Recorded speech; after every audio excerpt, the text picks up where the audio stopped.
వరకు చూస్తారని నేను ఆశిస్తున్నాను. ముందుగా ఇంజనీరు మీ సైట్కి వచ్చి మీ ప్లాట్ ఎలా ఉంది చూసి అక్కడ సాయిల్ టెస్ట్ చేసి అక్కడ ఆ సాయిల్ టెస్ట్ ప్రకారం ఆ బిల్డింగ్ నిలబడుతుందా లేదా, ఎంత స్ట్రక్చర్ తీసుకోవాలి, అక్కడ నీటి కొరత ఎంత ఉంది, అంటే గ్రౌండ్ వాటర్ ఎంత ఉంటుంది, గ్రౌండ్ వాటర్ ఉందా లేదా, ఇవన్నీ టెస్టింగ్ చేసుకుంటాడు.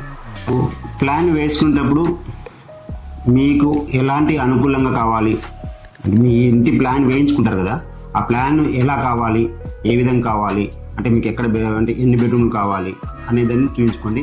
మీ ప్లేస్ని బట్టి అంటే మీకున్న జాగను బట్టి ఇంజనీర్ అనేది ప్లాన్ వేసేటప్పుడు ఖచ్చితంగా వెంటిలేషను, గాలి, వెలుతురు ఇవన్నీ వచ్చేలాగా ఖచ్చితంగా చూసుకుంటాడు.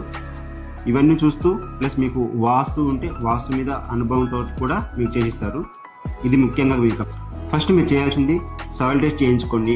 గ్రౌండ్ వాటర్ కరెక్ట్ ఉందా లేదా, తర్వాత అక్కడ మనం ఇల్లు కట్టుకోవచ్చా లేదా అనేది కన్ఫర్మ్ చేసుకున్న తర్వాత ఆ తర్వాత ప్లాన్లోకి వెళ్ళండి.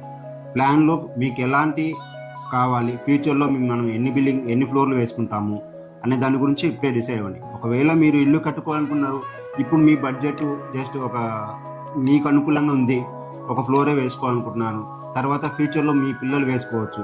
ఆ పిల్లలు వేసుకునే టైంకి ఆ బిల్డింగ్ అనేది స్ట్రెంత్ ఉండాలి అంటే అప్పుడు ఆ టైం వరకు స్ట్రెంత్ ఉంటుందా ఉండదా అనేది కూడా కన్సిడర్ చేసుకొని ముందే ప్లాన్ వేయించుకోండి.